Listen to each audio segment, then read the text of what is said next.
Bonjour à tous et bienvenue sur Bidon Collé. Alors aujourd'hui, on va analyser les transferts qui sont déjà annoncés. Et pour ce faire, je suis avec Hugo. Salut Hugo. Salut tout le monde. C'est parti.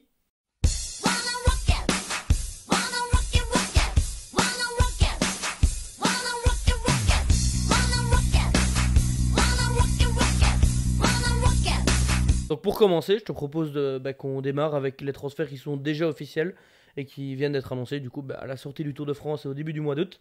Et je te propose de commencer en France avec Lenny Martinez. C'est un transfert où on s'y attendait quand même un peu parce qu'on en parle depuis quand même un bon moment maintenant. On a même un peu pensé quand même à un moment donné qu'il allait prolonger, mais au final, je pense qu'il fait une bonne. Enfin, déjà, je pense qu'il choisit l'argent un peu quand même aussi, et certainement aussi peut-être une meilleure équipe autour de lui sur certains objectifs. Mais est-ce que tu crois qu'il sera leader toi l'année prochaine? Honnêtement, vu la saison qu'il a faite, oui. Pas sur toutes les courses. Maintenant, je pense que, comme tu l'as dit, il va avoir une équipe autour de lui. C'est une équipe qui a plus gros budget, qui peut avoir un projet à long terme ou à moyen terme avec lui, parce qu'il est encore extrêmement jeune et qu'il a beaucoup de talent. On rappelle que sur une course ici en début de saison, il fait deuxième derrière Vingegaard et il gagne beaucoup de courses de division juste en dessous du World Tour. Donc franchement, il est d'un super niveau. Et en plus, je trouve qu'il a une belle mentalité et que c'est vraiment un beau coureur. Je pense que voilà, il est peut-être passé un petit peu à côté de son Tour de France. Maintenant, est-ce qu'on peut vraiment lui en vouloir? Il est jeune, il découvre, c'est difficile de le gérer. Je sais pas ce que tu en penses, toi. Je pense qu'il a été annoncé sur le Tour de France par un coup de panique parce que l'équipe ne marchait peut-être pas autant que ce qu'il voulait.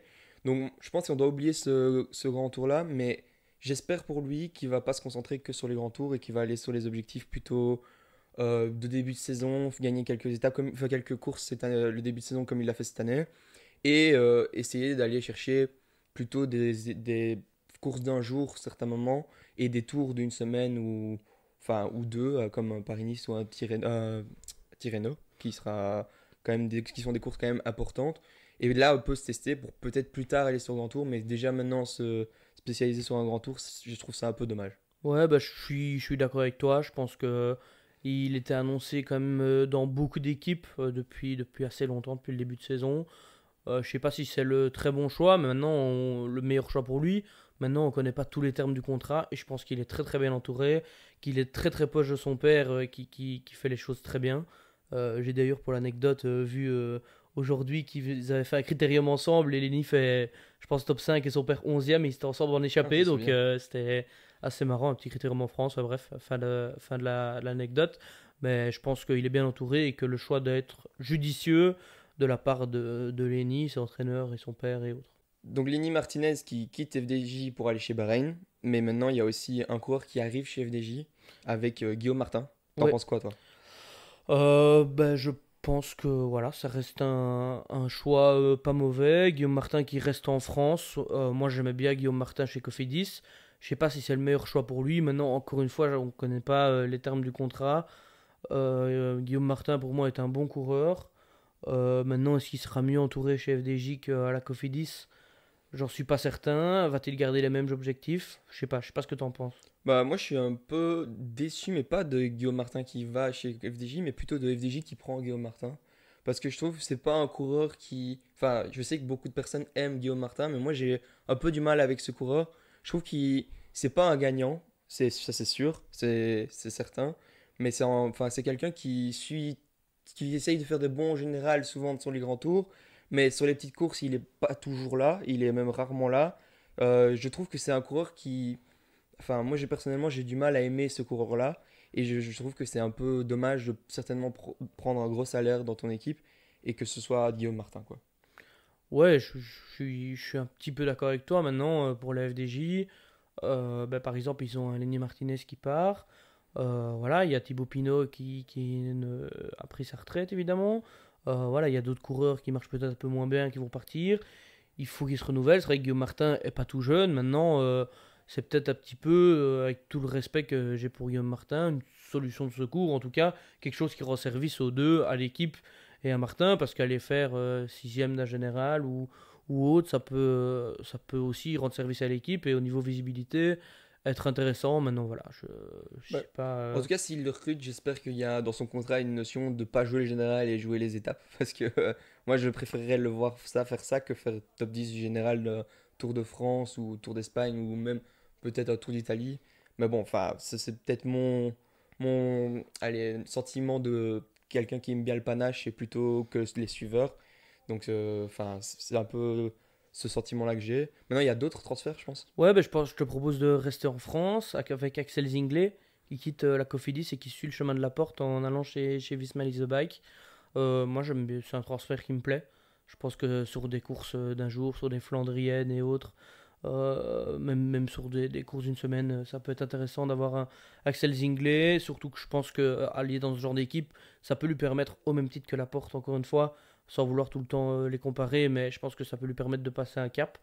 Donc, Ouais, ouais, j'aime bien ce je transfert. suis certain qu'il va progresser comme Laporte a progressé quand il a été chez Visma, qu'il va certainement mieux grimper, qu'il va certainement être plus fort, en tout cas sur les parties où il faut rouler, plus des efforts solitaires, parce que la pointe de vitesse, il l'a quand même. C'est quand même un coureur qui peut gagner quand il arrive en petit groupe.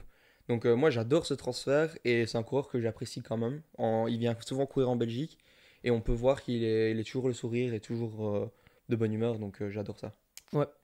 Bah, je te propose de passer à encore un gros transfert. C'est Bob Jungels qui part de chez Red Bull Bora pour aller chez Ineos. Donc, c'est du lourd aussi. Ouais, c'est un beau coureur, un coureur qu'on aime bien. Enfin, en tout cas, moi j'adore. Qui a une expérience et une carrière énorme.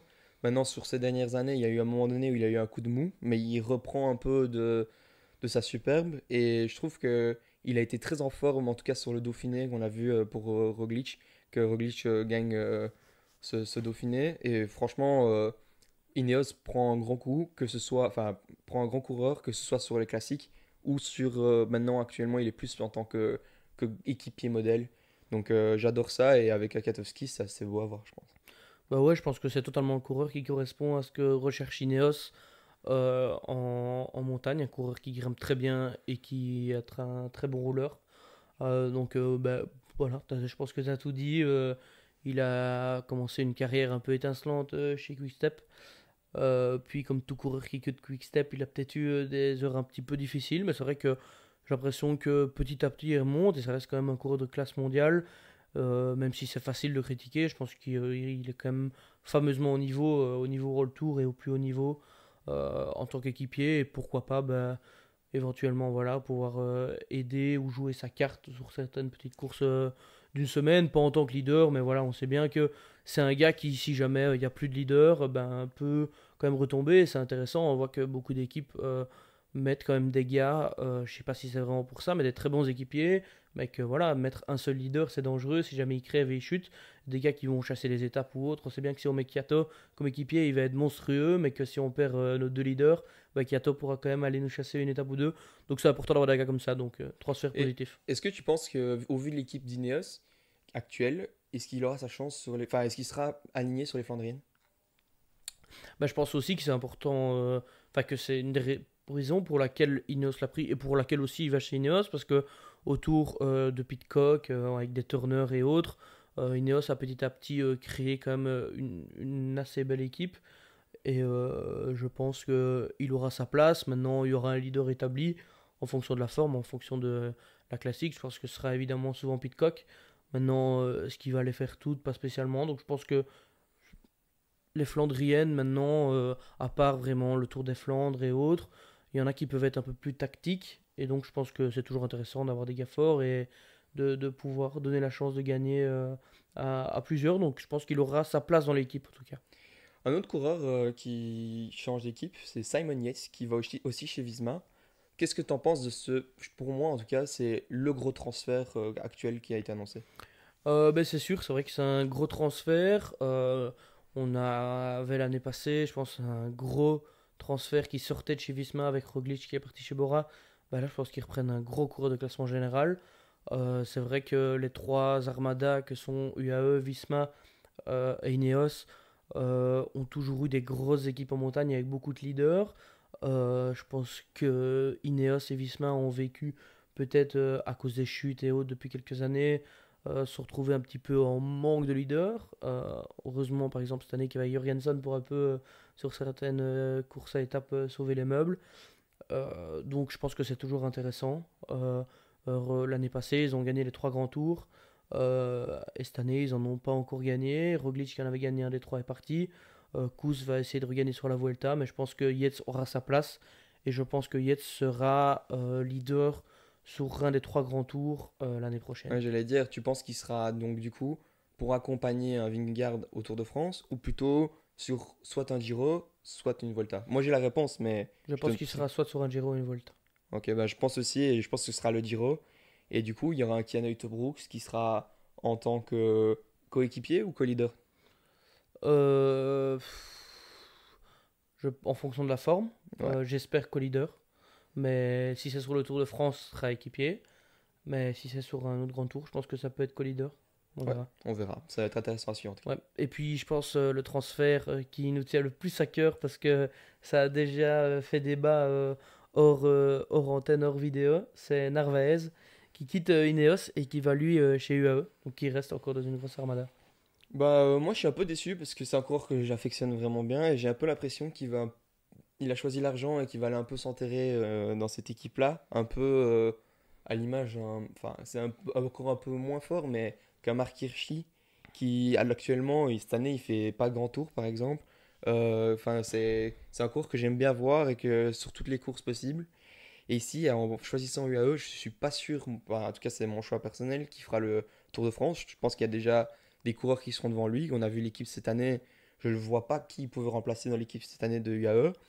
Et même pour avoir une place sur un Giro ou sur une Volta, il y sera certainement comme équipier pour accompagner les Almeida et les Ayuso, pas forcément pour donner sa carte. Donc je me demande un peu les objectifs qu'il aura à l'année prochaine. Et donc je suis un peu déçu. Toi, je pense que tu es plutôt content. Et je vais te demander pourquoi tu es content de ce transfert. Ben content, oui et non, mais en tout cas je trouve que c'est un bon choix. En tout cas je trouve que c'est pas un mauvais choix. Parce que je pense que Jonathan Narvaez est un coureur de grand talent. Et que si jamais lui ne peut pas aller chez eux pour de temps en temps jouer sa carte, je pense qu'il n'y en a peut-être pas beaucoup qui peuvent le faire. Alors je dis pas qu'il va aller gagner un grand tour chez eux, c'est pas ça que je dis.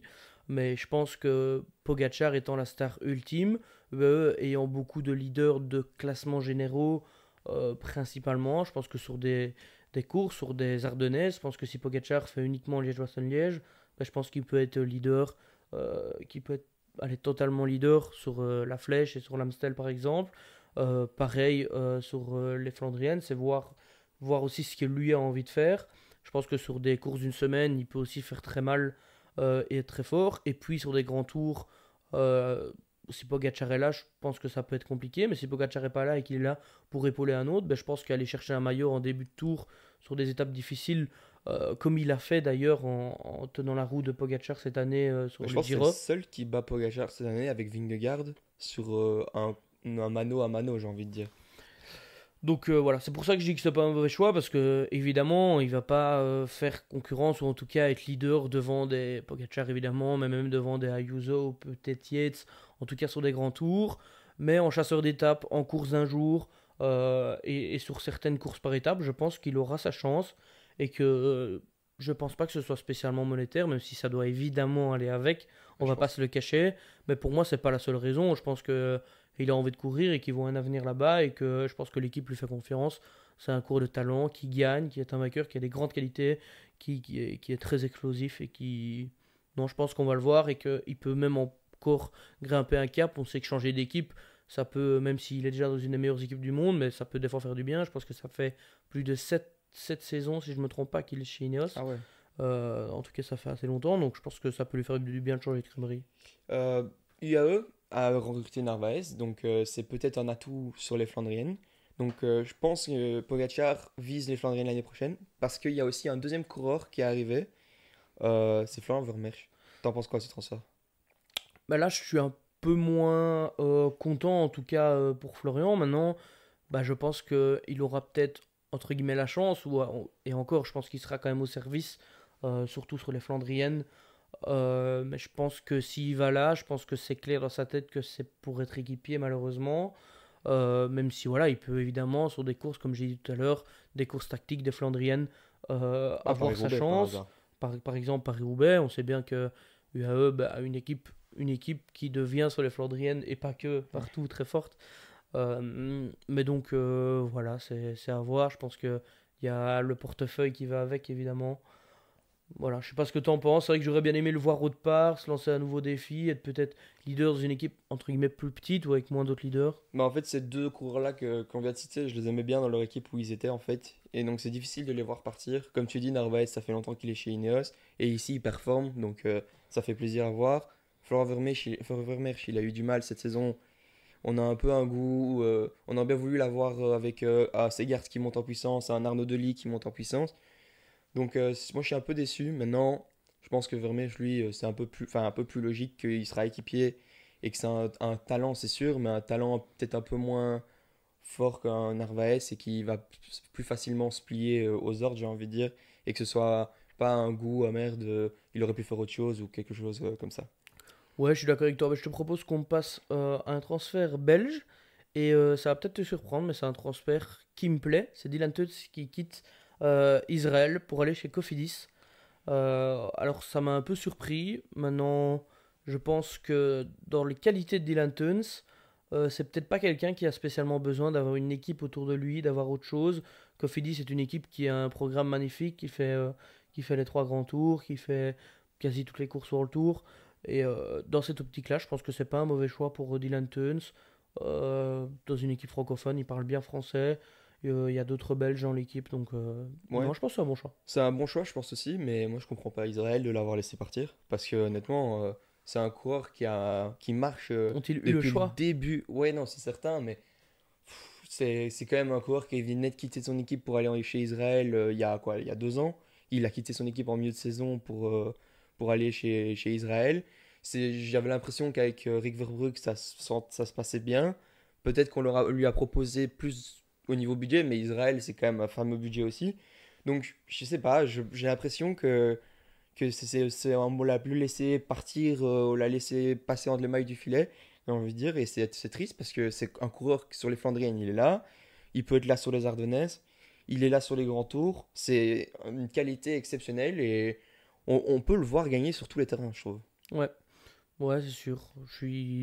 Non, j'aime bien ce transfert-là maintenant. On va voir comment ça va se passer. Je te propose qu'on passe à un autre gros transfert quand même si vu qu'il a fait le Giro et pas le Tour de France, on ne l'a pas vu depuis un petit temps, donc on l'a peut-être oublié. Mais quand on voit les dernières saisons, c'est un gros transfert et une grosse perte pour l'équipe Decathlon G2R. C'est Ben O'Connor. Ben O'Connor qui part et qui va chez Jayco Alula. J'ai un peu la pression, je vais déjà te lancer dedans, mais que c'est un peu pour reprendre place Yates en fait. Ouais, ouais, non, je pense que c'est certain. Et en plus, ben, la connexion australienne, enfin, c'est facile. Il vient de là-bas. C'est très, l'entente dans l'équipe, ça va être parfait. Et puis, c'est un coureur de qualité. Peut-être pas du talent de Simon Yates, parce que je pense qu'il y a encore un cap à passer. Mais il a encore le temps de pouvoir le faire et il n'est pas vieux. Et il aura l'occasion de gagner des étapes de grand tour, des belles courses. Et espérons pour lui un grand tour, même si je pense que ça risque d'être compliqué. Ben ouais, je pense qu'il faudra faire une équipe autour de lui, qui soit en confiance, mais rien que qu'il soit dans une équipe de sa nationalité, l'appartenance nationale c'est quand même important, même si ça paraît minime, c'est quand même hyper important. Il y a un autre gros leader qui part, donc je pense qu'il y a une place à prendre et il va évidemment la prendre et que c'est bien. Je pense que, évidemment, comme tu l'as dit, il est encore assez jeune, donc ça peut être un projet à moyen terme avec l'équipe. Donc je trouve, malgré que ce soit une perte pour Decathlon, je le trouvais bien chez Decathlon, mais je trouve que le transfert est assez sexy et je me réjouis de voir ce que ça donnera sur les grands tours. Je pense qu'il pourra totalement jouer à la gagne sur pas peut-être pas sur un Tour de France, mais sur un Giro, une Vuelta Ouais, et puis de dès toute l'année façon, dans son prochaine. équipe, il commençait tout doucement à avoir de la concurrence avec les parés-peintres, enfin, le Gall paré-peintre un par peu exemple, moins, mais mais Gall surtout, j'allais dire.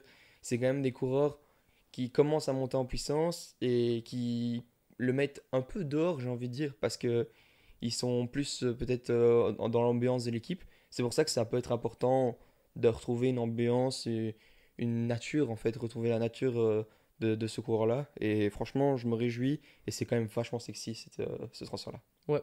Je sais pas, je te propose que. Je sais pas si t'as des coureurs qui sont en fin de contrat que t'as envie. Ouais, bah, j'ai fait une petite liste avec les coureurs qui sont des gros coureurs selon moi, qui sont très intéressants de voir où ils vont aller l'année prochaine, où on a un peu envie qu'ils y aillent plutôt, parce qu'on n'a pas tous des informations. Il y en a, on se doute quand même. Je vais peut-être lancer directement le premier coureur, c'est Pity. C'est un coureur qui a marché très fort cette saison, qui a montré de belles choses. Peut-être au-delà des 200 km, ça a été compliqué, mais tu le vois où l'année prochaine? Bah, comme beaucoup de rumeurs, je le vois chez Red Bull Bora. Bora qui n'a pas encore annoncé beaucoup de transferts, qui a avec un budget beaucoup plus gros qu'auparavant, que l'année passée. Donc je pense qu'il ira là et qu'il sera leader, ou en tout cas dans l'équipe de classique Donc déjà leader pour l'année l'année. prochaine, Pity, à chez Bora. Leader ou co-leader, ou je sais pas, ça dépend Ouais, les ouais. différents transferts, ça peut encore nous surprendre. Maintenant, ouais, je pense qu'il peut emmener une équipe de classique, ou en tout cas être dans les quelques meilleurs d'une équipe de classique sans avoir un gars qui sort du lot, mais jouer un petit peu la gagne. Ouais, non, c'est sûr, c'est un coureur que moi aussi je vois bien là-bas. Et en plus, bah, moi j'adore ça et que le casque Red Bull, etc., je trouve qu'il va être vraiment beau et ça va être très Ouais, c'est sûr, bien maintenant, à suivre. les rumeurs, il y en a, je pense qu'il y en a eu des centaines, voire plus. Voilà, mais peut-être qu'on va avoir un Oyer Lascano aussi chez Red Bull Bora, c'est des rumeurs. Moi, Ouais, il était dans ma liste, Lascano. c'est pas quelque chose qui me surprendrait. Donc aussi, dans une optique de classique ou de course dure, c'est aussi un gars qui l'a prouvé et qui a continué à le prouver durant ce Tour de France, Ouais, c'est qu'il sûr. était extrêmement fort. Il y a un autre coureur qui est annoncé, enfin annoncé, qui a une rumeur qui dit qu'il l'annonce là-bas, c'est Tratnik. Est-ce que tu penses qu'il va aller là-bas ou il va continuer chez Visma? Ben, je pense que il va aller suivre son copain Roglic et compatriote Chubora. Ouais, je pense qu'il était arrivé chez Visma pour C'est ça. Roglic. Donc, je pense que il va le suivre. Maintenant, on a l'impression que ça marche vraiment bien chez Visma. Donc, moi, personnellement, j'espère qu'il va re-signer. Et c'est un des seuls coureurs cette année qui a quand même fait des belles performances chez Visma. Parce que Visma, c'est quand même pas le grand Visma d'il y a 2 ans. Donc, c'est un des coureurs que je me réjouis de voir. Un autre coureur qui a beaucoup de rumeurs pour lui et qui n'a pas reprolongé pour l'instant, c'est Julien Alaphilippe. Tu le vois où exactement, lui? Ah, c'est vrai qu'il y a eu beaucoup de rumeurs sur lui. On a d'abord annoncé un peu en France, un peu partout, chez Cofidis, chez Total. J'ai vu aussi pas mal de rumeurs qu'on annonçait chez Tudor et Q36.5. Ben écoute, je t'avoue que je ne sais pas trop. J'aimerais bien le voir, par exemple, chez Ouais. Tudor, pardon.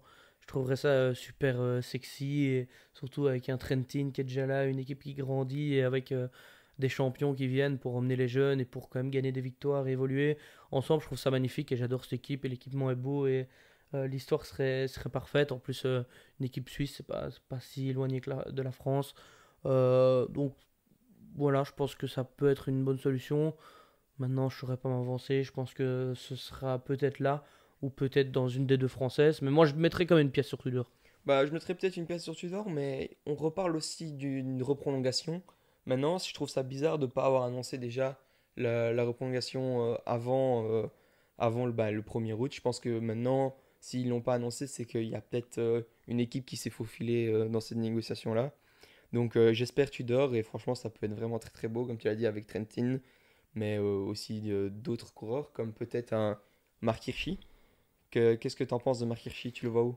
Équipe suisse, Marc Hirschi en Suisse, encore une fois, gars de talent qui est dans une équipe, comme tu l'as dit tout à l'heure, qui lui correspond peut-être un peu moins que lui correspondrait Tudor, avec plus de liberté, en étant peut-être un peu plus leader, avec plus de défis. Donc, encore une fois, je trouve ça super sexy et avoir Marc Hirschi là-bas. Mais voilà, encore une fois, on le dit tout le temps, ça paraît, on n'y pense jamais, mais l'appartenance nationale est quand même hyper importante, et ça s'est vérifié avec Christophe qui est allé chez UnoX, avec Kurt Nielsen, avec d'autres, un petit peu partout, des Français qui sont retournés en France, Philippe Gilbert qui est revenu chez Lotto pour ses dernières saisons. Donc voilà, ça se vérifie quand même souvent que les coureurs aiment bien revenir entre guillemets à la maison. Donc je pense que Marc Hirschi ira chez Tudor. Je pense que Je il pense a des aussi. bonnes relations avec l'équipe, avec Bah, la avec Suisse, avec Cancellara déjà, Cancellara. Et... Ouais, je pense que ça va lui convenir et de toute manière, enfin, ça va être vraiment très beau et en plus, Marc Hirschi, il faut vraiment qu'il quitte cette équipe du AE parce qu'il est vraiment temps qu'il retrouve ce statut de leader qu'il mérite et d'homme, enfin, de chouchou de l'équipe, j'ai envie de dire. Pour continuer dans les coureurs en fin de contrat, j'ai trois sprinters à te proposer. C'est un peu une valse des sprinters. Il y a Groves, Boos et Aramburu qui est un sprinter homme fort, un peu rapide quand même. Ouais, alors c'est assez compliqué de les voir quelque part. Maintenant, Groves, ben, je pense que il va partir et je le verrai bien chez Astana. Je sais pas pourquoi, Astana qui va perdre Cavendish, qui a quand même mis, avec Caseball et autres, une équipe un petit peu autour de lui et qui va se retrouver parce qu'ils ont presque, j'ai l'impression, mis toute leur saison là-dessus. Ça peut être intéressant de retomber avec un sprinter, surtout qu'ils ont besoin de points, ils ont besoin de victoires. Donc pour moi, ça correspondrait bien, surtout que c'est quelques petites rumeurs, même si on ne peut pas trop se baser dessus. Maintenant, ouais, c'est assez compliqué. Bowes, bah, du coup, je le verrais bien du coup chez Alpecin. Parce que bah, je pense que il peut justement prendre la place indirectement de Groves et pas que, parce que à part Van Der Poel et Philipsen, bah, il y a Craig Andersen aussi, je pense, qui est en fin de contrat et qui est annoncé dans d'autres équipes. Donc je pense que l'équipe aura besoin d'un sprinter parce que c'est comme la spécialité de l'équipe et ils sont souvent sur plusieurs tableaux. Voilà, on se souvient il y a quelques années de Philipsen qui, comme cette année, un mec qui gagne sur le Tour et de Groves qui fait Vuelta et Giro. Et ils ont l'habitude d'aller depuis plusieurs années de gagner quasi sur tous les grands tours auxquels ils participent grâce aux sprinters et grâce à leur sprint, à leur train de sprint. Donc je le verrai bien là. Et bah, sinon à Ramburu, j'ai vu une petite rumeur qu'il l'annonçait chez Cofidis. J'y croyais pas trop, mais en même temps, je le vois pas vraiment autre part. Donc, je me dis, s'il doit aller quelque part, c'est vrai que pourquoi pas. Cofidis perd un Axel Zinglet. C'est pas le même sort de coureur, mais c'est un coureur rapide qui passe quand même assez bien certaines bosses. Donc, à vrai dire, pour, entre guillemets combler les trous, avec tout le respect que j'ai pour ces coureurs-là, je pense que je pourrais voir ça, même si c'est compliqué de dire une équipe au hasard. Bah, j'espère en tout cas qu'il a signé son contrat après le Tour de France parce que si c'est avant, il a perdu un peu. Enfin, il est champion d'Espagne entre-temps. Il y a le fait qu'il fait un super Tour de France. C'est un homme qui est quand même vachement en forme. Donc, personnellement, j'espère le voir dans une équipe où il pourra exprimer tout son potentiel. Maintenant, laquelle, c'est vrai que ça, c'est peut-être le plus gros point d'interrogation que j'ai sur ma liste.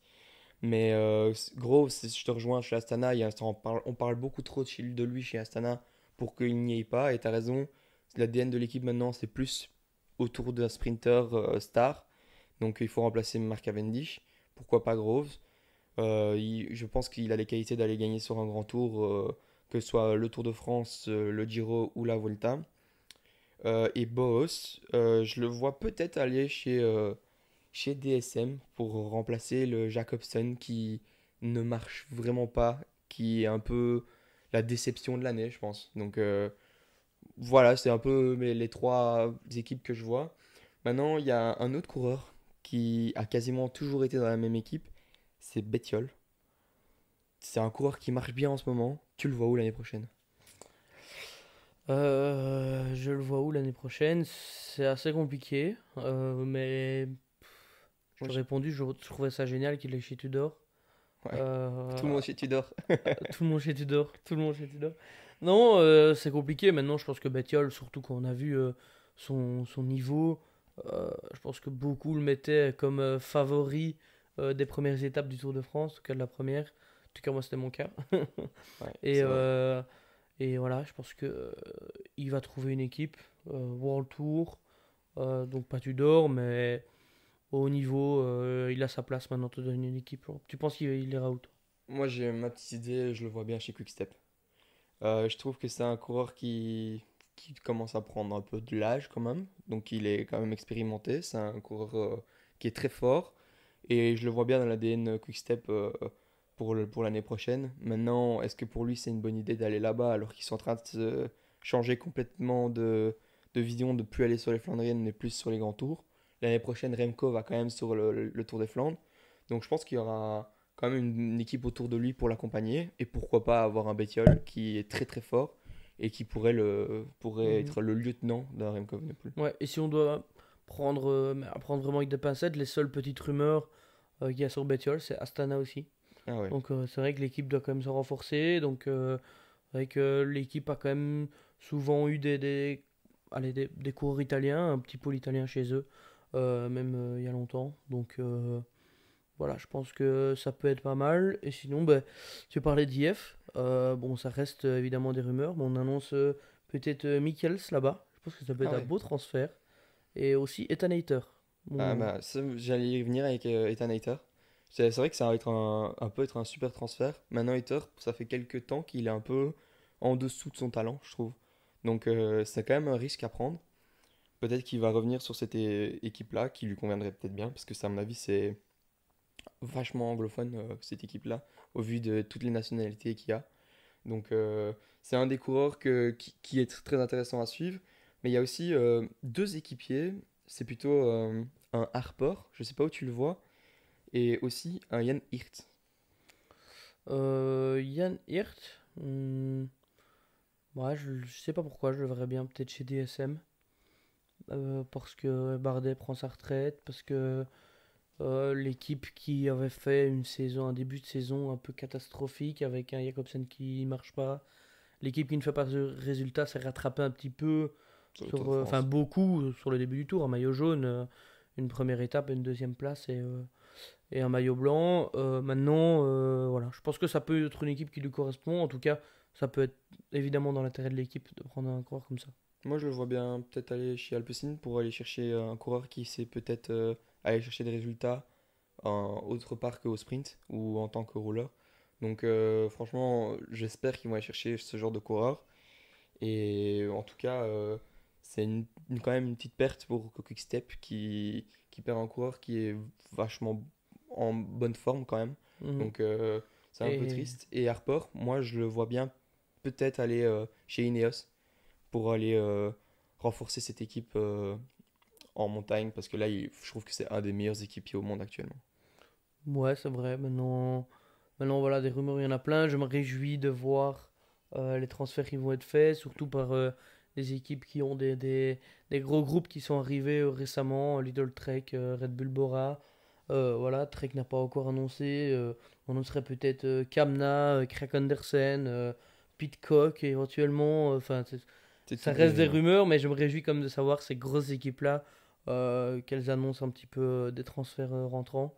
Et voilà, je me réjouis que la saison de transfert soit finie pour connaître et Toutes les équipes. déjà un petit peu s'habituer au peloton professionnel de Et l'année peut-être prochaine. anticiper les résultats de l'année prochaine, comme on le fera certainement cet hiver. Donc, Yes. suivez un peu la chaîne. J'espère que ça vous a plu. Vous pouvez laisser un GM, un commentaire pour vous donner vos appréciations des transferts qu'il y a eu et peut-être vos envies. Donc, dites-nous tout et lâchez un like et abonnez-vous. À bientôt.